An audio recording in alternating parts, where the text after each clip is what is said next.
욥과 욥의 세 친구들이 계속 이야기하는 것이 누구의 말이 옳으냐. 그런데 욥이 말하고 있는 것은 너희들이 지혜를 내게 말하려고 하지만 너희의 지혜가 참된 지혜가 아니다. 그렇게 말하는 거죠. 왜냐하면 너희는 인과응보론적인 그러한 지혜를 이야기하지만 나도 그 정도는 안다. 이렇게 말하는 겁니다. 그런데 그게 참된 지혜가 아니다. 참된 지혜는 뭐냐 이렇게 이야기할 때 참된 지혜라고 하는 것은 내가 당하고 있는 이 고난의 어려움이 왜 오는 건지 어디서부터 오는 건지에 대해서 이걸 모르는데 이게 무슨 지혜라고 얘기하겠냐. 왜냐 너희의 답이 틀린 답이기 때문이다. 욥은 그렇게 말하고 있는 거죠. 그러면서 은이 나는 곳이나 금을 재련하는 곳이 있는 것처럼 이 지혜가 나는 곳이 도대체 어디냐 이렇게 이야기합니다. 뒤에서 말하기를 14절 말씀에 깊은 물이 이르기를 내 속에 있지 아니하다 하고 바다가 이르기를 나와 함께 있지 않다. 지혜가 그렇게 이야기하지 않느냐. 그러니까 지혜라고 하는 것은 도대체 깊은 물에도 그리고 바다에도 있지 않는 그러한 지혜. 그런데 사람이 얼마나 지혜롭고 똑똑한가? 사람이 지혜롭고 똑똑한 것은 바위 속에 감추어져 있는 그 보석들을 캄캄한 속에서 캐내고 있지 않냐. 이것이 인간이 얼마나 지혜로운가. 이렇게 이야기를 합니다. 뒤에서 나타난 말씀을 보면 20절 말씀에 다시 이야기하기를 그런즉 지혜는 어디서 오며 명철이 머무는 곳은 어디인고. 지혜가 얼마나 귀한지. 모든 보석들을 쭉 이야기하면서 그 값으로 그것들과 비교할 수 없이 소중한 것이 지혜인데 이 지혜가 도대체 어디서 오는가? 그러면서 뒤에 결론적으로 그가 이야기하기를 사람에게 말씀하셨다. 보라 주를 경외함이 지혜여 악을 떠남이 명철이니라. 진짜 지혜는 뭐냐? 주를 경외함과 악을 떠나는 것이 지혜 아니냐. 이렇게 욥이 자기 친구들에게 이야기를 합니다. 오늘 성경에 나타나는 이 욥기 28장의 말씀을 보면 욥이 대단히 지혜로운 사람이라는 것을 우리는 알게 되죠. 욥이 어느 정도 지혜로운 사람이냐?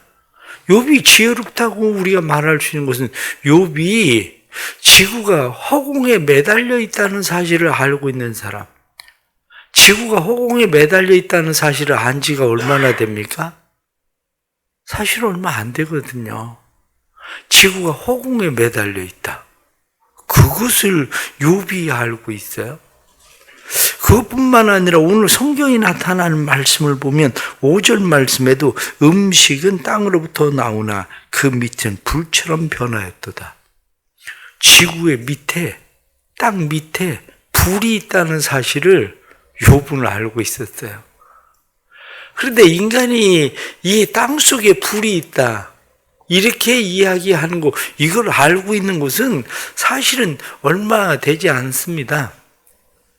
왜냐하면 사람이 땅 속에 이렇게 엄청난 불이 있다. 이렇게 얘기하는 것은 구텐베르크가 지구의 외핵에 대해서 이야기했거든요. 지구의 외핵.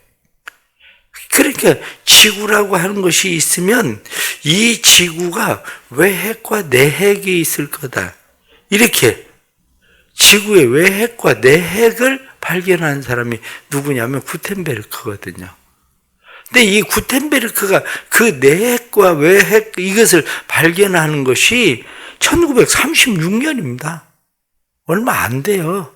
사실은 1936년에 그가 그것을 발견하게 되는데 이걸 발견할 때에 1900년 되니까 그런데 이미 욥이 살고 있었던 것은 기원전 2000년 전이거든요.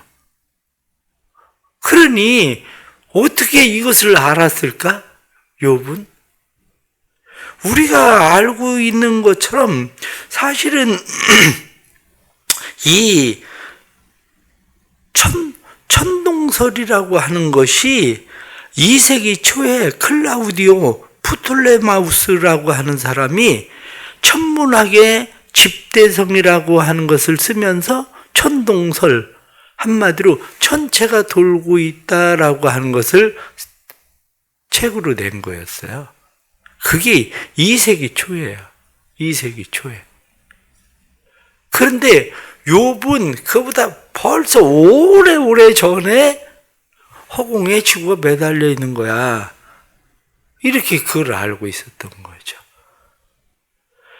그뿐만 아니라 땅속에 이 용암이 있다는 거, 이 불이 있다는 거, 그걸 발견한 것도 사실은 우리가 나타나는 것을 보면 이 천동설이 깨진 것은 그 코페르니쿠스가 1543년에 천체가 도는 게 아니라 지구가 도는 거야. 이렇게 지동설 이야기하면서 바뀌지만 우리가 모로비치치라고 하는 사람이 크로아티아 이 지질학자인데 이 사람이 멘틀이라고 하는 걸 발견해. 멘틀.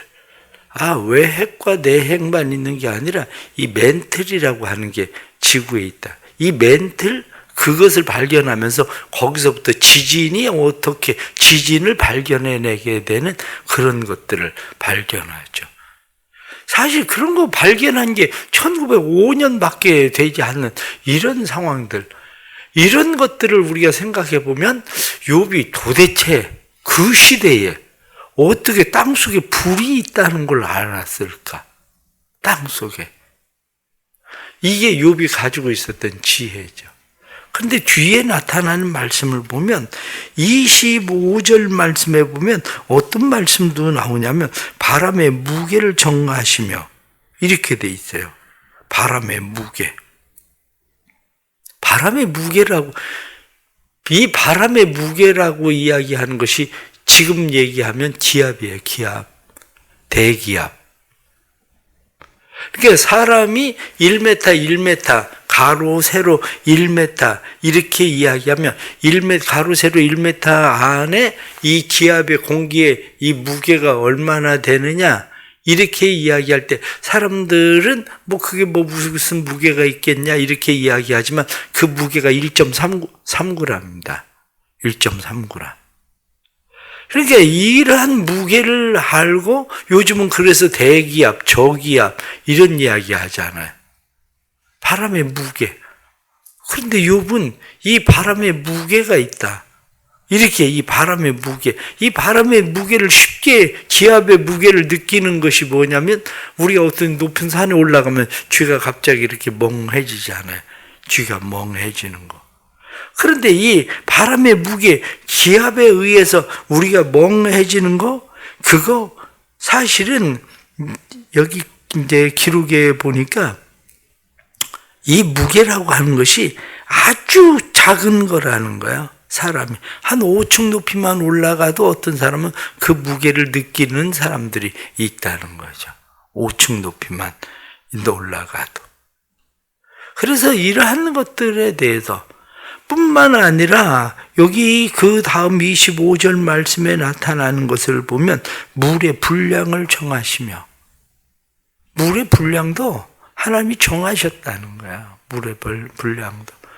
지구의 70%를 물로 덮고 있다고 그렇게 이야기하잖아요. 지구의 70%를 물로 덮고 있지만 인간이 사용할 수 있는 담수는 2.5%밖에 안 됩니다. 인간이 사용할 수 있는 그런 담수는. 그런데 인간이 먹고 마시고 그러면서 쓸 수 있는 것은 0.4%밖에 안 돼요. 그게.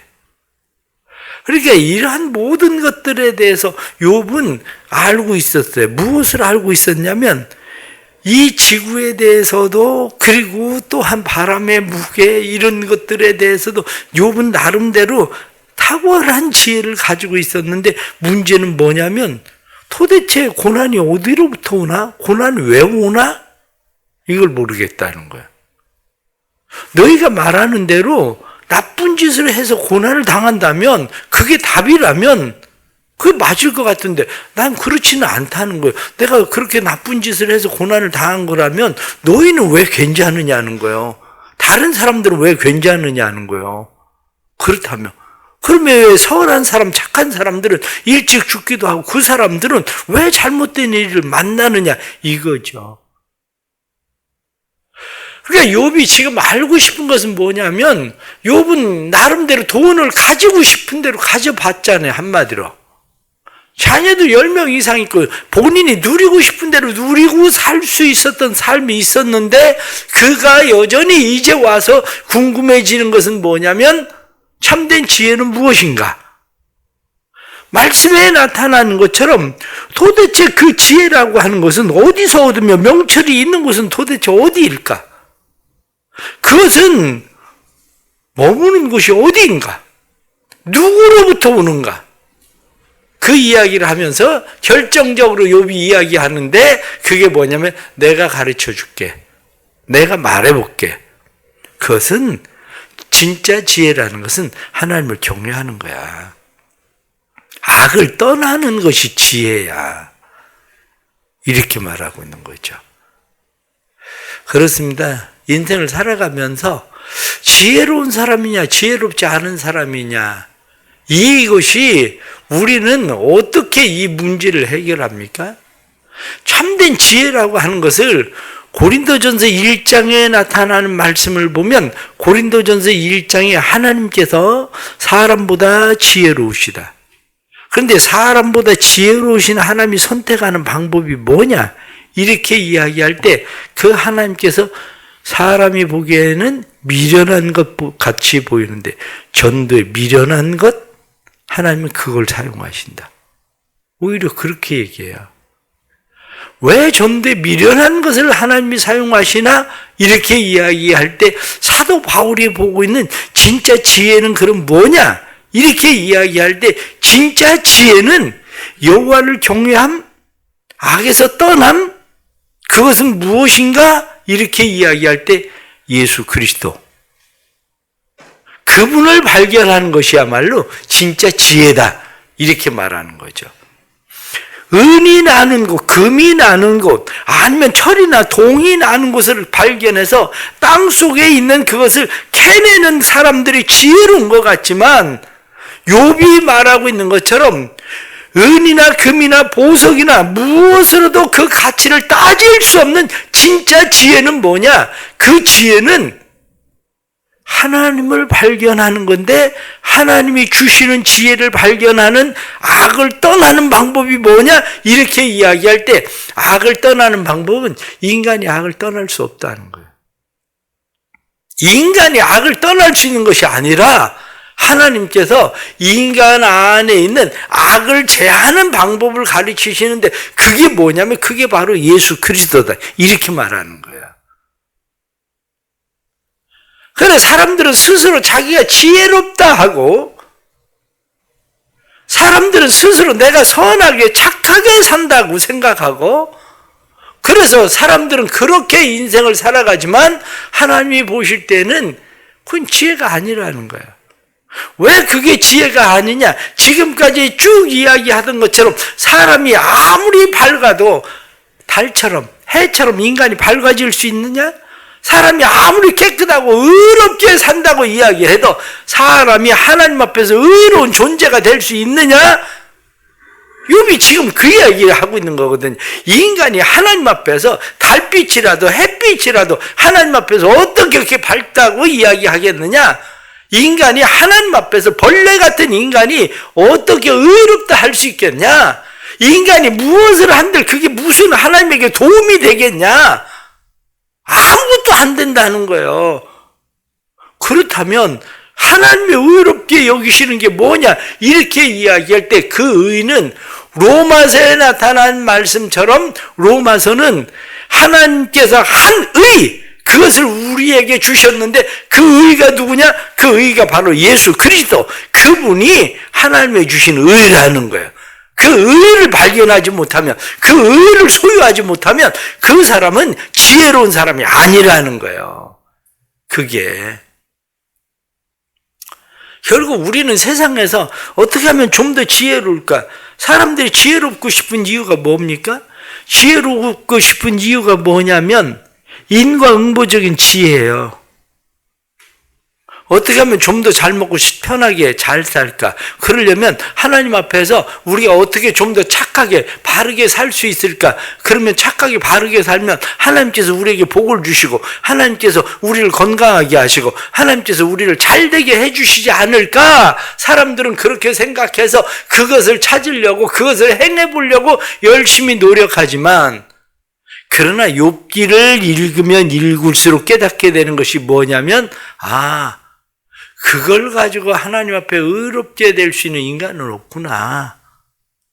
그것을 가지고 하나님 앞에 무슨 상을 받아서 복을 받아서 그것 가지고 잘 될 수 있는 게 아니구나. 그것을 가지고 인간이 죽음 이후에 문제를 해결할 수 있는 것이 아니구나. 그렇다면 금보다도 은보다도, 그래서 성경 15절 말씀 보면 순금으로도 바꿀 수 없고 은을 달아도 그 값을 당하지 못하며 19절 말씀에 구수의 황옥으로도 비교할 수 없고 순금으로도 그 값을 헤아리지 못하는 것, 그게 있는데 그게 뭐냐? 지혜다. 이렇게 얘기하는 거죠. 결론적으로 말씀을 드리면 하나님을 경외함, 그것이 지혜다. 왜 하나님을 경외함이 지혜라고 말합니까? 하나님을 경외함이 지혜인데 그 이유는 하나님을 경외할 때야 비로소 악에서 떠난다는 거예요. 하나님을 경외함이 없으면 인간은 악에서 떠날 수가 없어요. 근데 이 하나님을 경외함이라는 게 뭘까? 이렇게 이야기하면 하나님을 경외하면 하나님을 받아들임이에요. 하나님을 하나님으로 내 삶에 받아들임.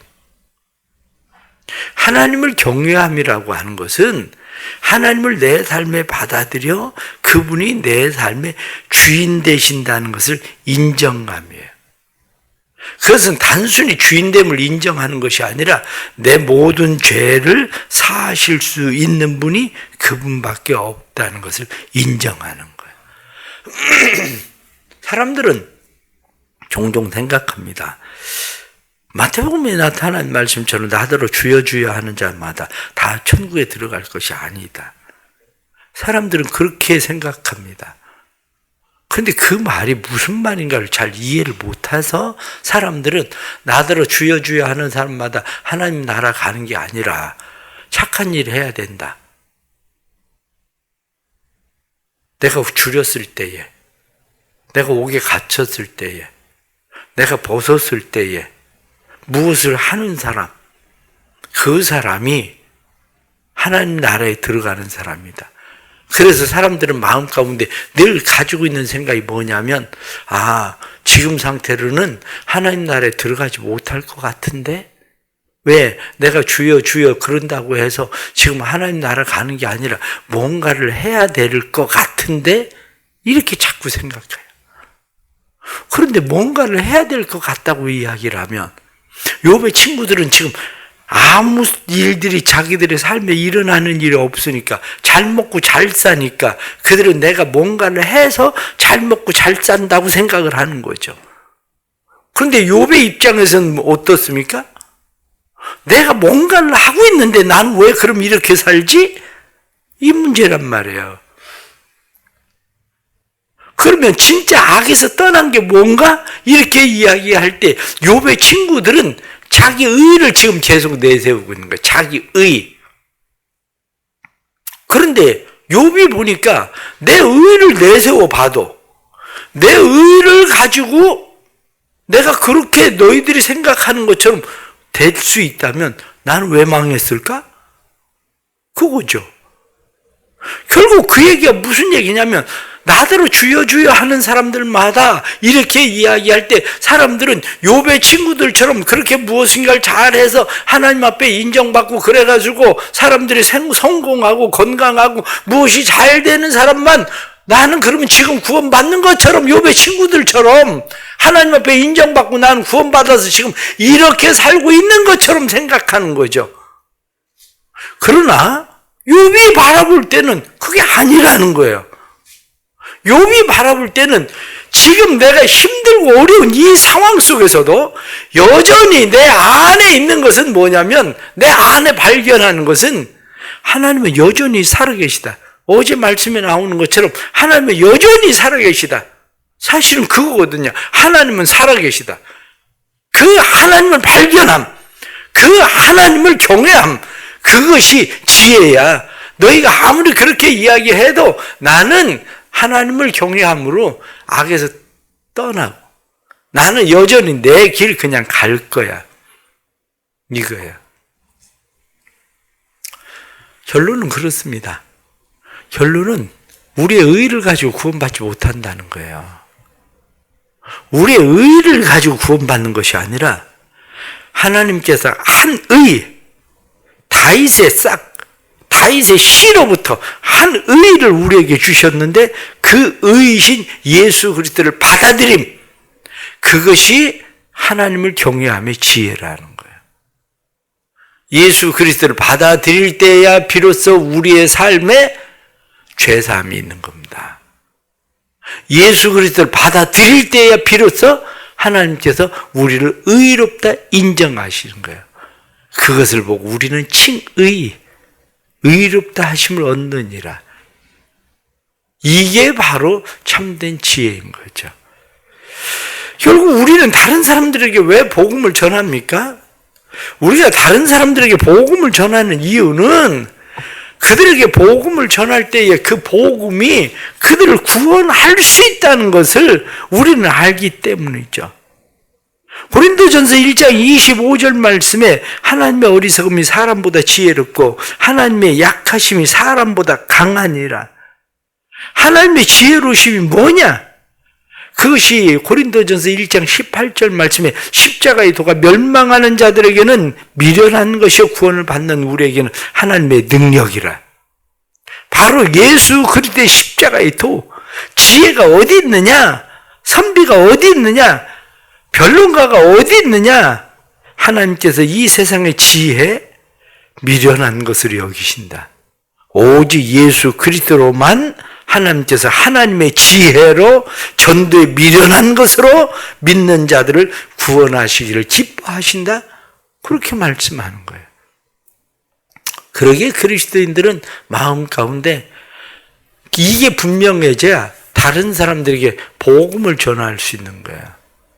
이게 분명하지 않으면 다른 사람들에게 복음을 전하지 못해요. 세상 사람들은 지혜를 어떻게 생각합니까? 돈을 얻고 명예를 얻고 권력을 얻고 세상의 것들을 얻는 것을 지혜라고 생각하지만 기독교의 참된 지혜는 너희 중에 누구든지 지혜가 부족하거든 후히 주시고 꾸짖지 아니하시는 하나님께 구하라. 그리하면 주시리라. 우리는 그 지혜를 어떻게 생각을 합니까? 세상에서 더 높아지고 세상에서 더 많이 소유하기 위한 지혜로 생각하지만 성경은 그렇게 말하는 것이 아니라 하나님을 소유함, 예수 그리스도를 소유함, 그분이 우리의 삶의 참된 주인이라는 것을 인정하고 악에서 떠나고 살아가는 것이 지혜다. 이렇게 말하는 거죠. 그렇습니다. 어리석은 자들이 되지 않기를 바랍니다. 어리석은 자들이 누굽니까? 어리석은 사람들이 누구냐면 이 지혜를 버리는 사람들이에요. 우리 주변에 교회를 안 다니는 사람들이 나 옛날에 뭐 교회 재정도 봤다, 교사도 했다, 찬양대원도 했다, 뭐 막 그런 얘기 하잖아요. 근데 지금은 교회 안 다닌다. 왜 안 다니냐? 누구 때문에 시험 들었다. 아니면 뭐 교회가 뭐 싸우고 뭐 그래가지고 교회 안 나가기로 했다. 이런 얘기예요. 그런데 오늘 본문에 나타난 말씀처럼 값으로 비교할 수 없는 그것을 진짜 발견한다면 그걸 버리겠습니까? 누가 그걸 버리겠습니까? 아무도 버리지 않지. 참된 지혜는 바로 그거예요. 구원은 오직 예수 그리스도로. 이게 참된 지혜인데 지혜가 없는 거예요. 지혜를 구하라는 얘기는 예수 그리스도가 생명이시라는 거, 우리의 의라는 것을 발견하고 그분을 소유하는 거. 이게 참된 지혜인 겁니다. 우리에게 이러한 참된 지혜가 있기를 주의 이름으로 축복합니다. 그래서 늘 예수 그리스도를 떠나지 않는 지혜로움으로 살아갈 수 있기를 간절히 바랍니다. 기도하겠습니다. 하나님 아버지, 참된 지혜를 우리에게 허락해 주셔서 우리가 예수 그리스도를 소유하게 하시되 우리의 지혜를 잃어버리지 않게 해 주옵소서. 지혜를 여호와를 경외함에 있다고, 악에서 떠남에 있다고 말씀하고 있는데 인간이 무슨 재주로 악을 떠나겠습니까? 인간이 악을 떠날 수 있는 것은 오직 예수 그리스도가 우리의 주인 되시고 우리를 위하여 십자가에 못 박혀 죽으신 것을 우리가 받아들일 때에 그때 악으로부터 떠나는 것인데, 한 의를 우리에게 주셔서 그 의로 말미암아 우리를 의롭다 하심을 얻는 것인데, 그것을 깨닫지 못하는 사람들이 깨달을 수 있는 지혜를 허락해 주옵소서. 그래서 세상을 살아감이 여호와를 경외함이 지혜와 지식의 근본이라는 사실을 깨닫고 오직 하나님만을 경외함으로 살아가게 해 주옵소서. 특별히 많은 사람들이 하나님을 믿는다고 하면서도 여전히 나더러 주여 주여 하는 사람마다 다 천국에 갈 것이 아니다 하는 말을, 무슨 선한 일을 행해야 천국에 가는 것처럼 생각하지만 우리의 참된 지혜이신 의이신 예수 그리스도를 떠나면 우리가 하나님의 나라에 이룰 수 없다는 것을 깨닫게 해주시고 오직 하나님만을 경외하며 살도록 도와주옵소서. 오늘 하루의 삶도 주님 앞에 맡깁니다. 우리의 삶에 주님 함께 해주셔서 우리의 삶에 오직 예수 그리스도로 충분해질 수 있는 은혜 주옵소서. 하나님으로 충분해질 수 있는 은혜를 허락해 주옵소서. 세상의 금이나 은이나 세상의 어떤 보석과도 값으로 비교할 수 없는 예수 그리스도를 소유했으니 그 가치를 깨닫고 살아갈 수 있는 은혜를 성도들에게 허락해 주옵소서. 특히 구원받지 못한 사람들, 오이코스들, 교회에 나오는 새가족들 은혜를 베풀어 주셔서 이들이 놀라운 이 지혜를 발견하고 하나님 소유하게 해주셔서 구원의 은혜를 입게 하여 주옵소서. 슬픔을 당한 가정엔 위로를 주시고 또 육신이 연약한 성도들이 주 안에서 강건케 되게 하시고 주님 앞에 믿음으로 더 가까이 나아갈 수 있도록 아무리 힘들고 어려운 상황들 속에서도 하나님을 떠나지 않는, 예수 그리스도를 떠나지 않는 지혜로 살게 해 주옵소서. 예수님의 이름 받들어 기도드리옵나이다. 아멘.